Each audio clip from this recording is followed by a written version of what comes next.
બુલેટિનમાં સૌથી પહેલા વાત કરીશું મહત્વના સમાચારની। પૂર્વ કચ્છમાં ફરી એકવાર હેરોઇન અને અફીણ સાથે બે લોકો ઝડપાયા છે। કચ્છમાં હેરોઇન અને અફીણના જથ્થા સાથે નશાનો સામાન ઘુસાડવાનો પ્રયત્ન કરવામાં આવ્યો। મેઘપર બોરીચીનમાંથી 1.12 કરોડનો નશાનો સામાન ઝડપાયો છે। પોલીસે રાજસ્થાનના દંપતીની ધરપકડ કરી લીધી છે।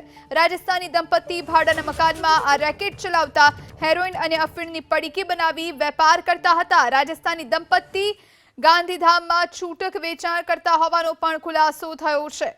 તો પોલીસે બાતમીના આધારે આ સમગ્ર ઓપરેશન પાર પાડ્યું છે। 5 મહિનાથી આ દંપતી ભાડે રહેતું અને નાની પડીકીઓ બનાવી આ માદક દ્રવ્યોનું વેચાણ કરવામાં આવતું હતું। ઝડપાયેલ બંને લોકો રાજસ્થાનથી હેરોઇન અને અફીણનો જથ્થો લાવતા હતા અને ગાંધીધામમાં છૂટક વેચાણ કરતા હતા। પૂર્વ કચ્છ એસઓજીએ બાતમીના આધારે બંને દંપતીને ઝડપી લીધા છે।